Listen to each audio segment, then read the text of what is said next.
only hear the word and receive the word, but to stand stiff for the word, man. Because Satan's coming with many devices and adventures to shake and waver your faith, man. That's Satan's job. You know, is to put obstacles in front of you, man. All right? Go ahead. Moreover, he said unto me, Son of man, all my words that I shall speak unto thee, receive in thine heart, and hear with thine ears.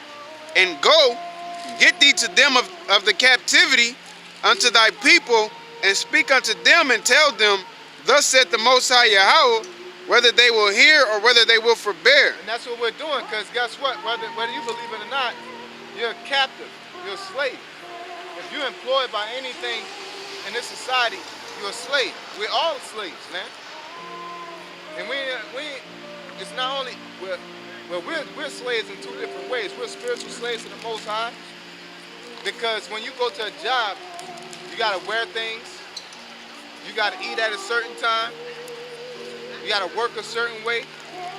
You get a rule book, a study guide. What's going on, Mr. Long? How you doing? How you been? Been cool? Good to see y'all. Oh, yeah. Right.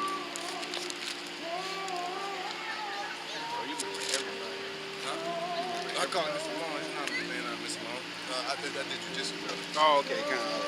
That's more like a bowling ball. I ain't never gonna get wrong with it.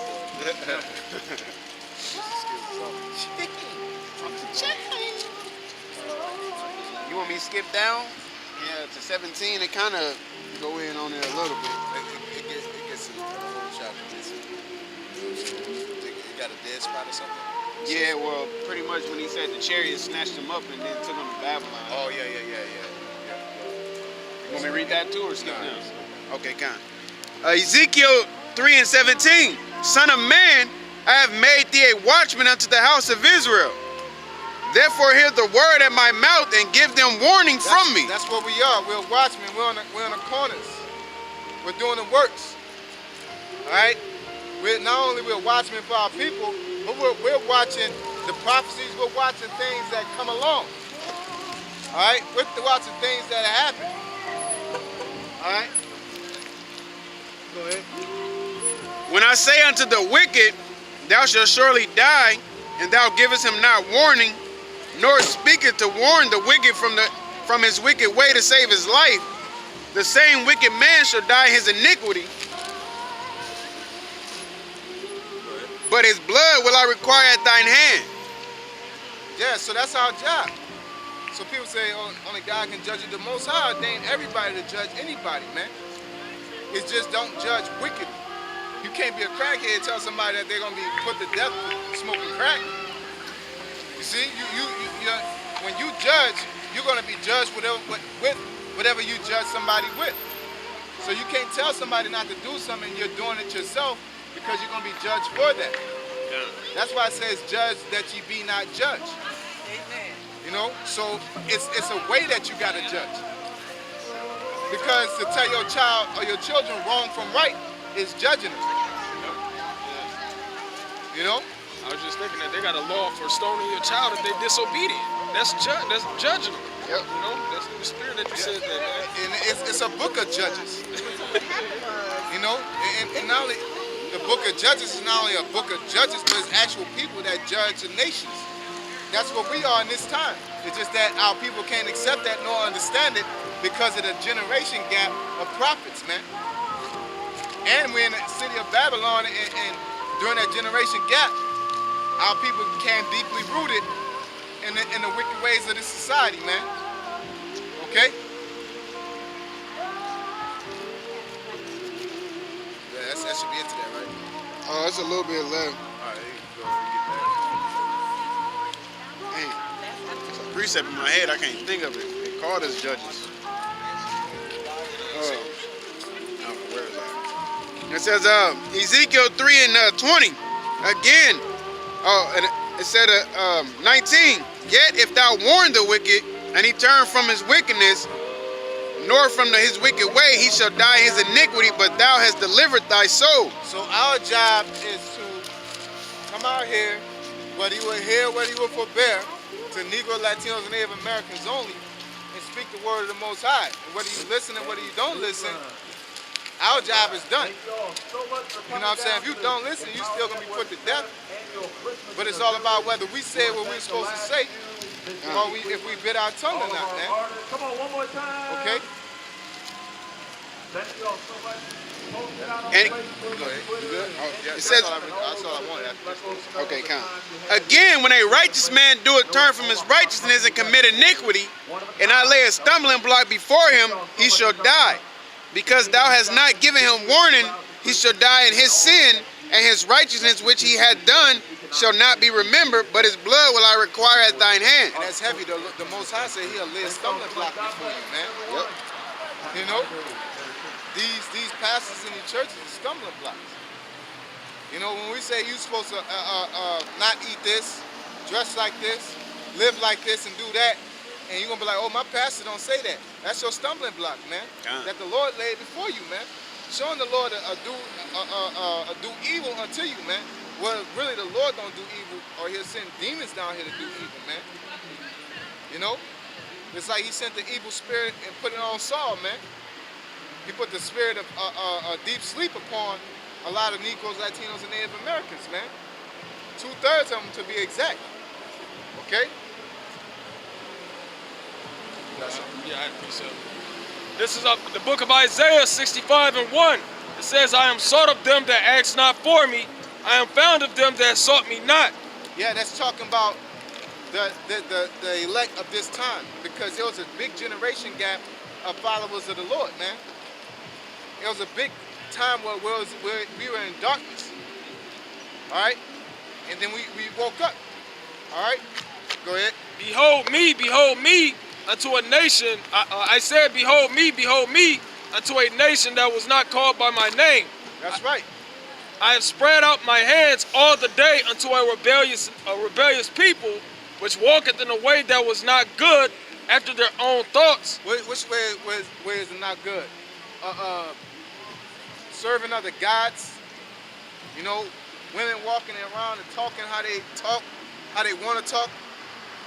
You know, I seen a woman today, a nigger woman, took another elderly woman, took her, shoved her to the wall, and then threw her to the ground, and then picked up like a sack of potatoes and threw her in a garbage can, man.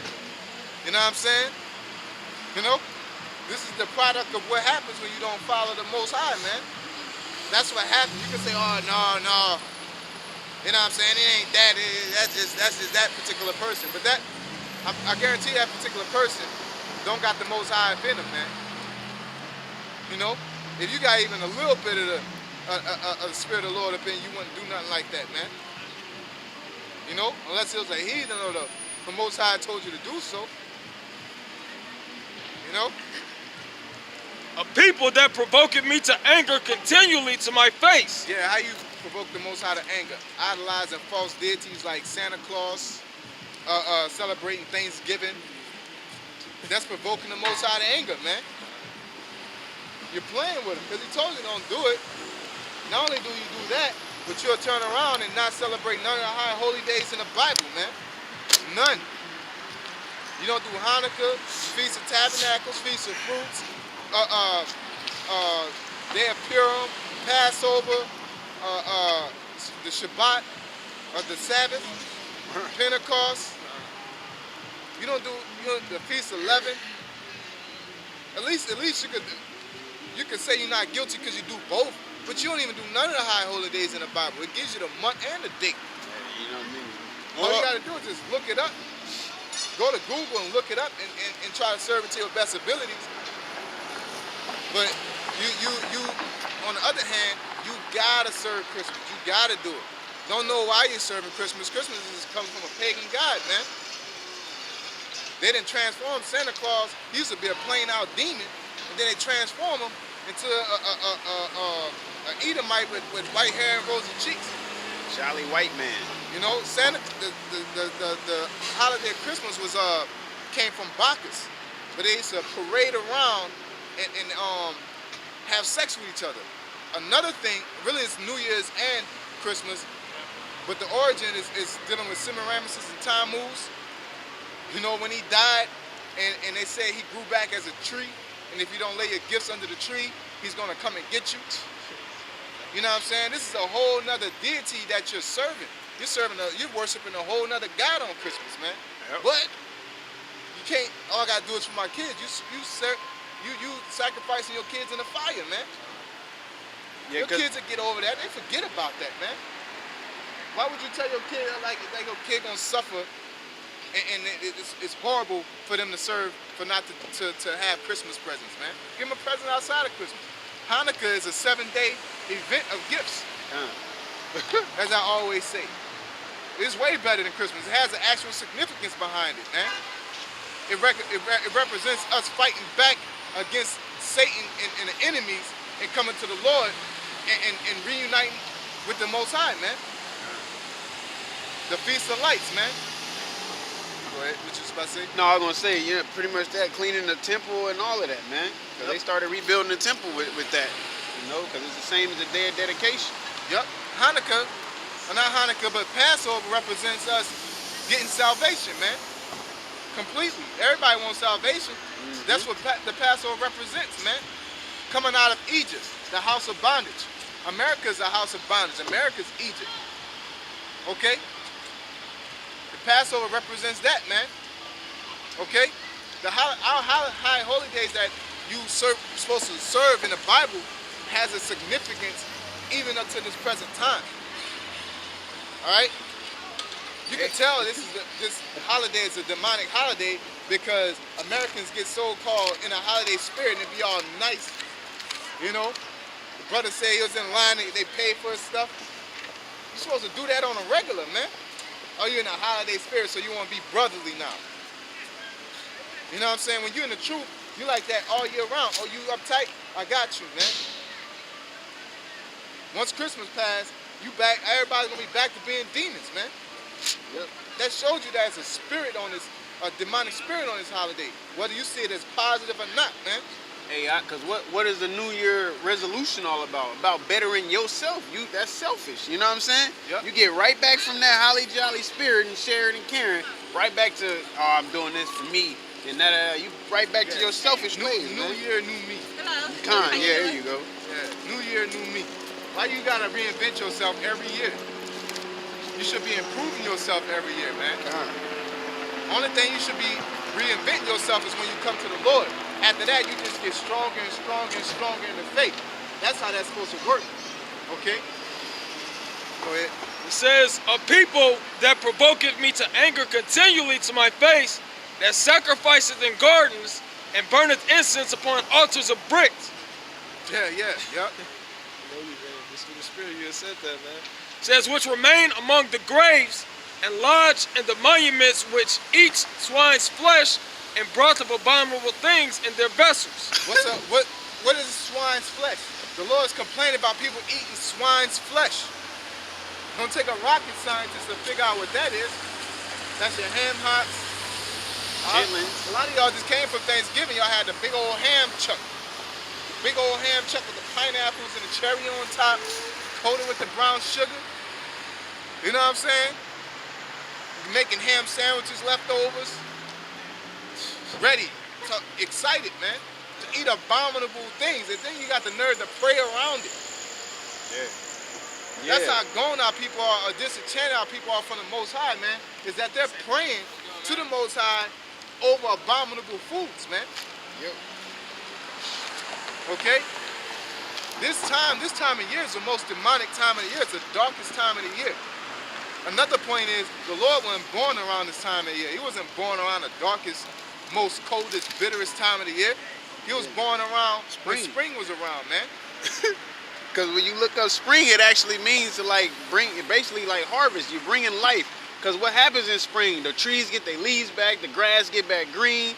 You know, you're able to go out there and plant and everything. It's life. The Lord was born, and point two, the Lord was born around the Passover. That's another clue. Now, the Passover is what month? The first month of the year. That's another clue. What's telling you the first month of the year, according to the Hebrew calendar, is spring, which makes sense because everything dies and go away, and then when the new year comes, everything comes back and grows. You know, out here, spring is, New Year's is horrible, man. snoring, you're sliding, ice. You know? Says, which say, stand by thyself, come not near to me, for I am holier than thou. That's what our people say. They'll be all in this demonic nature. They go to their churches. I go to Bethel AME, Catholic Baptist, St. Luke, whatever, blah, blah, blah, church. You know, I'm better than you. Like we said, we don't think we're better than nobody, man, because we come from the same filth everybody came from, but you're still in it. Yep. And we're telling you, look, get out of it. And while you swimming in the filth, you can't tell me about myself. Look at you. You came from the same. I'm out of it, though. You need to get out that too. Nasty. Yeah, you on the side with a towel, like, man, hey, man, that shit ain't right. Yeah, You know? it's pee in that pool. You need to get out that pool. It's pee in there. Nah, you can't tell me you was in the pool too. I got out. Yeah, You know, yeah, it was pee in there, man. I smelt it, man. I'm about to go take this milk. Get this milk bag. I went to the shower, milk bath, come clean and stuff. I'm walking around. You need to get out that pool. You was in it 30 minutes ago. I took the milk bath, all that. I'm clean. Now I'm telling you to get out the pool. You can't tell me nothing. Well, a lifeguard can tell me something. Lifeguard is Esau, Yeah. You all right? You got floaties? Okay, go ahead. You all right? Stay in there. It says, for I am holier than thou. These are a smoke in my nose, a fire that burneth all the day. Behold, Yep.